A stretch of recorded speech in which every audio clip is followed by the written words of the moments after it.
été abandonnées par leur mari ou conjoint, elles élèvent toutes seules leurs enfants. Dans ce journal, on portera un regard sur les conditions de vie difficiles de ces femmes abandonnées. On s'intéressera aussi à cet ouvrage de Dr Ndassien Guy-Besson-Guy-Séverin, le revue pour mieux comprendre le coût des appels téléphoniques passés lors de déplacements à l'étranger. L'accord de Paris sur le climat a été adopté hier en France lors de la COP21. Retour dans ce journal sur 2 décennies de diplomatie verte. Bonsoir à tous et merci de vous informer sur RTI2. Elles ont été abandonnées par le mari ou le conjoint. Elles se retrouvent toutes seules à élever leurs enfants. Elles sont à la fois le père et la mère. Difficile pour ces femmes de joindre les deux bouts, assurer la nourriture, la scolarité, la santé des enfants. Un sacerdoce bien lourd à assumer. Illustration dans la commune d'Abobo avec nos reporters Pagas Rokone et Barakissa Bamba. Dans cette maison de 2 pièces dans le quartier Agbekwa dans la commune d'Abobo, vivent Salimata, sa mère et ses frères. Salimata, 6 mois, n'a jamais ressenti la chaleur de son père biologique parce que, avant sa naissance, son père était déjà parti après 20 ans de mariage, comme le souligne Massikadji Koulibaly, la mère de Salimata. Le papa m'a abandonné, mais laissé à la grossesse. Et puis il est parti de la maison. C'est moi qui me débrouille pour payer la maison, pour nourrir mes enfants, leur scolarité. Si les gens peuvent m'aider, me donner quelque chose pour que je puisse faire quelque chose pour nourrir mes enfants, pour avoir payé la maison où je dors. Seule Massikadji lutte pour subvenir aux besoins de ses enfants. Elle espère cependant le retour de son mari. Voilà, les enfants sont tes enfants et je suis ta femme. Si tu pouvais revenir voir tes enfants prendre comme nous, on va se prendre comme avant. Vraiment, ça pourrait me faire plaisir. Le cas de Massikadji n'est pas isolé dans le quartier Agbekwa. À Sata Doumbia, la quarantaine révolue a constaté avec amertume un soir de retour du marché que son époux avait emporté toutes ses affaires personnelles, la laissant avec 3 enfants et sans aucune aide financière. Mon mari a quitté la maison. Ils ont coupé le courant. J'étais dans le noir. Après, on m'a fait quitter la maison. Je suis partie à l'encours familial. Je lave la vie des gens. Souvent, si je gagne un peu, je braise les bananes. C'est ce que je faisais. Autour de ces femmes s'organise toute une solidarité dans le quartier. Malgré leur situation modeste, de bonne volonté les soutiennent à plusieurs niveaux. Un mari qui abandonne sa famille comme ça, c'est déplorable. Tu peux t'abandonner la femme et les enfants. La raison pour laquelle je me suis engagée à aider ces femmes-là. Elle a constaté que vraiment je viens en aide aux femmes en détresse. Donc c'est pourquoi elle m'a approchée. Quand elle m'a posé le problème, bon, voilà, tout de suite, je me suis occupée. Ces efforts ne font pas oublier aux femmes une préoccupation majeure, le devenir de leurs enfants. Elles sont constamment dans la crainte de voir leurs enfants s'adonner à la prostitution et à la délinquance faute de moyens. Ces femmes abandonnées restent persuadées que les papas, une fois de retour, seront d'un appui important dans l'éducation de leurs enfants. Elles gardent donc espoir de les voir revenir à la maison un jour. Tout à fait. Autre chose, on va parler du roaming. Le terme n'est pas forcément très connu, mais ses effets si, surtout si vous avez un jour passé un appel depuis votre smartphone lors d'un déplacement à l'étranger. En effet, ce type d'appel entraîne des surcoûts. Pour mieux comprendre, un ouvrage est désormais disponible. L'auteur est Dr Ndassien Guy-Besson-Guy-Séverin. Le compte-rendu de la cérémonie de dédicace avec Franck Coyot. Le roaming, une prestation fournie par un opérateur mobile pour permettre d'accueillir sur son réseau le client d'un autre opérateur. Les opérateurs mobiles ayant conclu entre eux des accords d'itinérance ou de roaming. En conservant le numéro d'origine, le client peut émettre ou recevoir des appels partout dans le monde. Mais le coût de ces appels, une réelle préoccupation. Monica Seka est artiste chanteuse. Tout le temps partie à l'étranger, elle reconnaît l'aspect contraignant de l'outil. Quand quelqu'un vous appelle au niveau de l'Afrique, étant à l'étranger et tout, franchement, c'est coûteux. Lorsque vous recevez un appel en roaming, c'est à peine 32 francs CFA que vous payez dans l'espace de l'Union européenne. Quand vous émettez un appel, je crois que c'est 124 francs. Mais en Afrique, moi je reviens de mission la semaine dernière, Lorsque je suis passé par le Ghana, j'ai mis mon téléphone à marche. On m'a prévenu que si je veux émettre un appel en roaming, au Ghana, je paye 1300 et quelques francs. Par rapport à 120 francs, vous voyez la différence. La question a préoccupé le docteur Séverin Datieng Bessongui, expert en TIC. Il décide d'écrire un livre, l'accord d'itinérance ou de roaming, pour mieux décortiquer la nature juridique et les principes de tarification, entre autres du roaming, mais surtout apporter des solutions. Pourquoi pas copier le modèle européen? Il y a eu ce qu'on appelle les zéro tarifs, qui sont des tarifs d'itinérance de détail qui ont été plafonnés à travers un règlement de l'Union européenne sur l'itinérance internationale ou communautaire.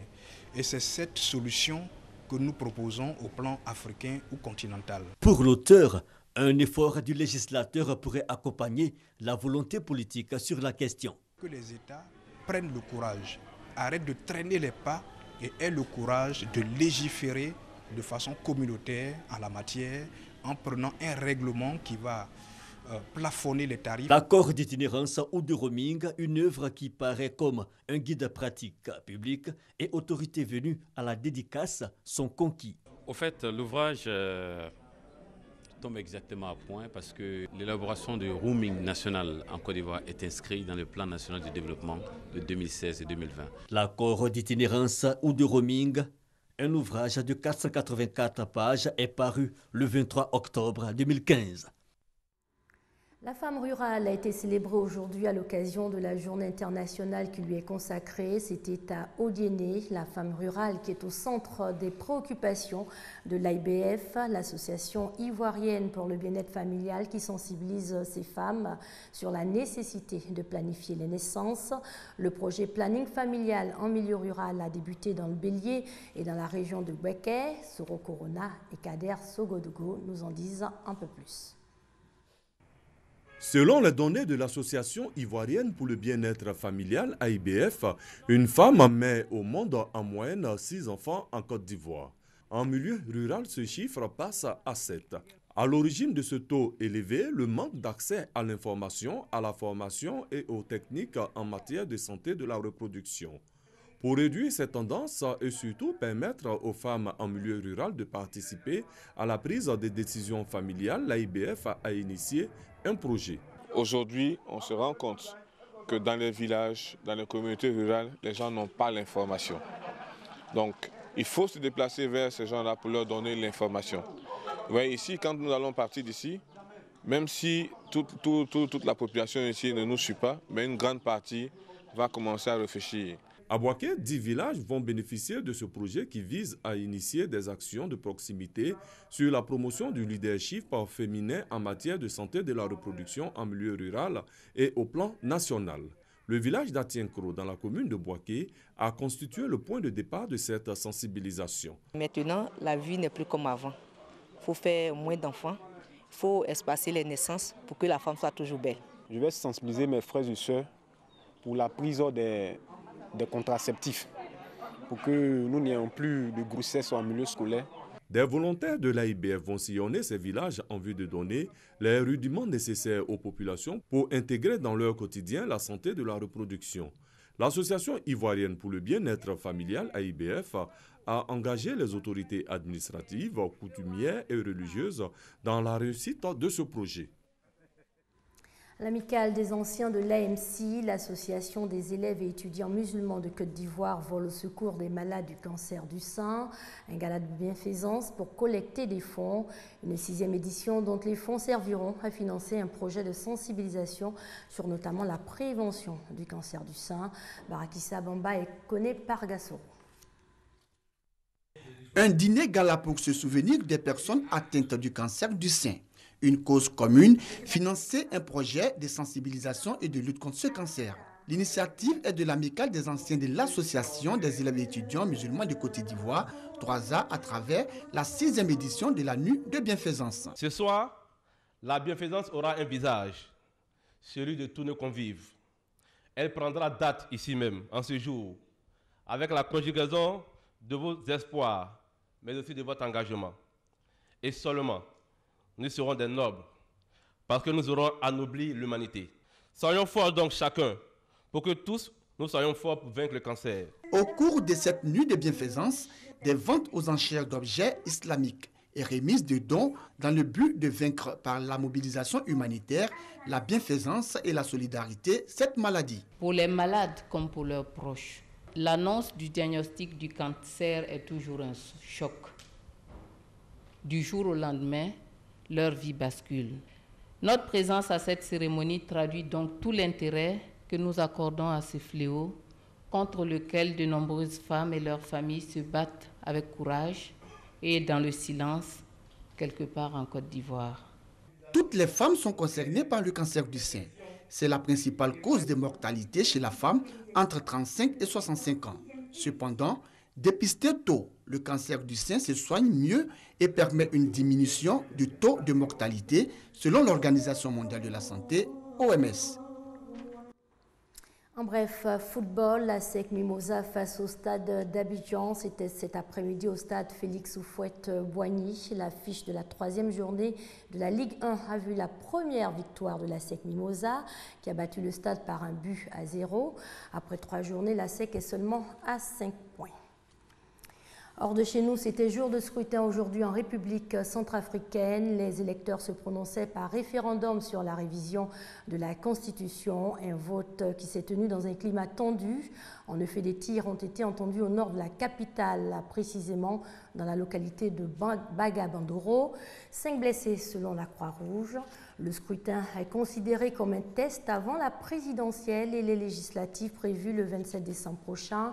Si le texte est adopté, ce pays dévasté par 3 années de violence intercommunautaire connaîtra son 13e régime politique depuis son indépendance en 1960.